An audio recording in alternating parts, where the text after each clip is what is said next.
तो दोस्तों निकल पड़ा हूँ मैं दुर्गापुर से उत्तराखंड की ओर। और अभी मैं दुर्गापुर से निकला हूँ, हाईवे मैंने पकड़ा है और सुबह के बज रहे हैं अभी 7। हालांकि निकलने में लेट हो गया क्योंकि मैं सोया भी लेट था। तो मैंने सोचा कि क्या आपको दिखाऊं कि क्या कर रहा हूं नहीं कर रहा हूं, क्योंकि ऑलरेडी ऐसे बहुत सारे जो है वो अपना सारा सेटअप से लेकर सब कुछ दिखाते रहते हैं, मतलब मिला जुला कर सब कुछ एक जैसा ही लगेगा। तो दोस्तों उत्तराखंड जाने का मेरा मकसद ही यही है, जो मैंने आपको इंट्रो वीडियो में बोला था कि मैं एक्सप्लोर करने वाला उत्तराखंड को, टेम्पल से लेकर बहुत सारी मिस्टीरियस जगह मैं आपको दिखाने वाला हूँ। तो अब देखिए, मैं अभी सोलो राइड पे हूँ, अकेला हूँ पूरी तरीके से। आगे की 10-12 दिन जो भी मेरे बीतेंगे वो बस जो भी मुझे मिलेगा वो मेरे लिए नया होगा, उसके साथ मेरी दोस्ती नई होगी, मैं उसका चेहरा जो है वो नई बार देखूँगा।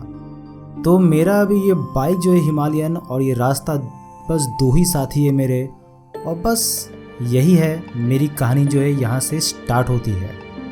तो चलिए आपको आगे का नज़ारा दिखाएंगे। और रोड्स वगैरह जो है ज़्यादा नहीं मैं शो करूँगा क्योंकि रोड्स वगैरह भी बहुत लोगों ने दिखा के रखा है, रोड वगैरह में अब कुछ नहीं रखा है। हाँ, कुछ ऐसी जगह अगर होगी जहाँ मुझे लगे कि नहीं ये नज़ारा जो है आपको दिखाना ज़रूरी है क्योंकि आप भी उसे देखकर एंजॉय करोगे, तो मैं आपको वो रास्ता, वो नज़ारा जो भी है वो मैं आपको दिखाऊंगा इस ट्रिप के दौरान। तो चलिए डॉन राइडर के साथ प्रदीप पंडित आपका दोस्त आपको दिखाता है उत्तराखंड एक नए नज़रिए से।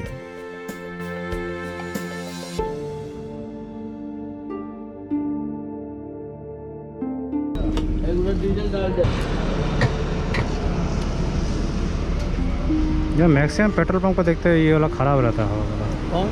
हवा वाला मशीन। नहीं, एक दिन ऐसा हुआ सर कि एक गाड़ी बैक कर रही थी, अच्छा। उसी ने ऐसा ठोकर मार दिया। और इस समय यही लॉकडाउन के चक्कर में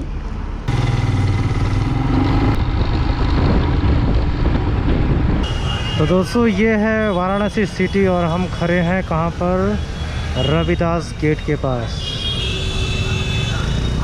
बहुत क्राउडेड एरिया है यहाँ पर, बहुत ज़्यादा क्राउडेड एरिया है। तो दोस्तों ये मुझे क्या दिखा है यहाँ पर अभी? योगीराज श्यामाचरण लाहिरी मार्ग, इसका मतलब उनका घर जो है यहीं पर कहीं है। तो दोस्तों गुड मॉर्निंग फ्रॉम वाराणसी। चलिए आपको नज़ारा दिखाते हैं बाहर का। ठीक गंगा घाट के पास मैंने रूम लिया था कल रात को।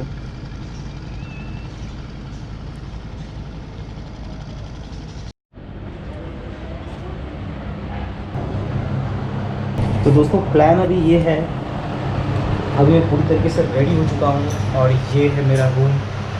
और आज दिल्ली जाने का प्लान है।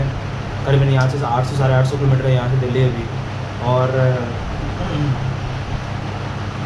राइडिंग का मेरी तबीयत करीबन हफ्ते 2 हफ्ते पहले बहुत ख़राब थी, और मैं अभी समझ रहा हूँ कि इतनी लंबी राइड जो मैं मार रहा हूँ अभी, और तबीयत ख़राब से मैं रिकवरी पूरी तरीके से नहीं हुआ, तो थाइज़ वगैरह जो है बहुत पेन कर रहा है। और चलिए देखते हैं आज कितनी दूर तक जा सकते हैं और सारी जर्नी आप सभी को दिखाएंगे। वाराणसी मैं एक्सप्लोर नहीं कर रहा हूँ अभी। वाराणसी से अगर होगा मन किया मेरा तो वापस आते समय या किसी और बार जब मैं आऊँगा इस तरफ वाराणसी की तरफ तब मैं ब्लॉग करूँगा। तो चलिए चलते हैं। ये सारा सामान जो है, ये सारा सामान फटाफट लेते हैं और कुछ नाश्ता वास्ता करते हैं और फिर यहाँ से निकलते हैं फटाफट। तो दोस्तों अभी हम निकल पड़े हैं अपने रूम से और ये आ गए हैं ऑलमोस्ट मेन रोड पर। मैप देखते हैं, अभी सेट करते हैं। यहाँ पर नेटवर्क की बहुत इशू है यहाँ पर। तो दोस्तों हुआ ये कि मैंने सोचा था कि करीबन एक दिन में दुर्गापुर टू मैं कानपुर तक मैं ट्रैवल कर लूँगा, लेकिन प्रॉब्लम मेरे साथ ये हुई कि करीबन दुर्गापुर से 200 से 300 किलोमीटर जाते जाते मेरे दोनों थाइज़ में इतना भयंकर पेन होने लगा कि मैंने सोचा कि अगर मैं पैरासीटामोल या कोई अन्य पेन किलर दवाई अगर मैं नहीं खाता हूँ तो शायद मुझे ये राइड जो है वाराणसी में ही क्विट करना पड़े। लेकिन मैं ये सोचकर निकला था चाहे कुछ भी हो जाए मैं ये राइड तो करके ही रहूँगा।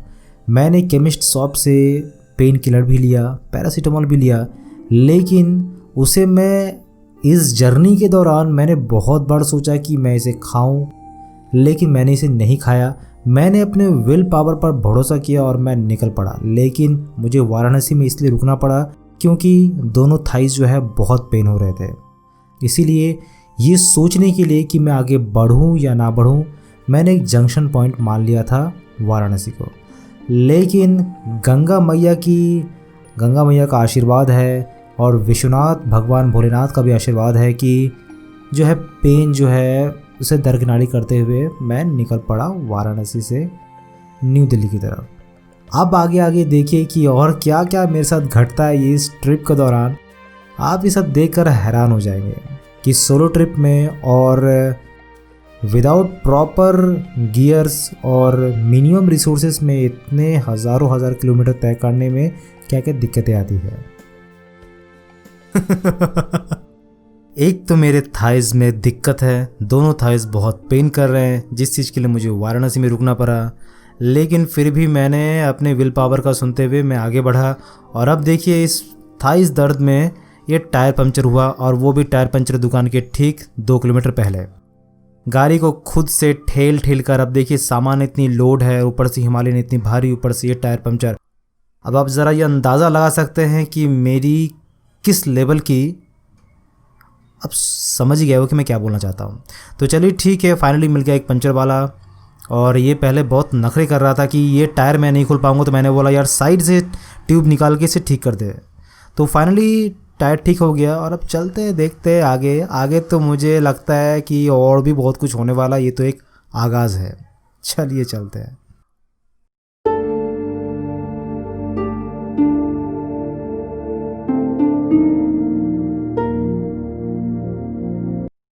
तो दोस्तों ऑलमोस्ट मैं दिल्ली घुस चुका हूँ और मेरा डेस्टिनेशन जो है अभी वो सिर्फ 15 किलोमीटर रह गया है और टाइम हो रहा है 8:32। तो आई होप कि मैं आधा घंटे के अंदर अपने डेस्टिनेशन पे पहुँच जाऊँगा। तो दोस्तों अभी हम हैं न्यू दिल्ली में, और न्यू दिल्ली में अभी एक रूम ले लिया है। उत्तराखंड की राइड जो है वो चालू हो रही है दिल्ली से। तो फ़िलहाल जो है अभी कुछ खाना खा रहे हैं अभी, और रोटी है, दाल तड़का है, तो ये खाएंगे और सारा सामान जो मेरा बिखरा पड़ा है उसे अच्छी तरीके से समेटेंगे, प्लान करेंगे और फिर कल निकलेंगे उत्तराखंड के लिए। और एक ज़रूरी बात, जो मेरी बाइक की टायर जो है वो पूरी तरीके से ख़राब हो चुकी है, पूरी ख़त्म हो चुकी है। तो देखते हैं, कल रॉयल एनफील्ड के शोरूम में जाते हैं। इंजन ऑयल वगैरह भी चेंज कराना है और टायर वगैरह भी चेंज कराना है। तो देखते हैं कल को कितनी जल्दी हम सारी चीज़ें जो ठीक करवा पाते हैं और यहाँ से निकल पाते हैं फटाफट उत्तराखंड के लिए। तो दोस्तों अभी रुके हैं हरिद्वार वाले हाईवे पे और अभी जा रहे हैं हरिद्वार की तरफ।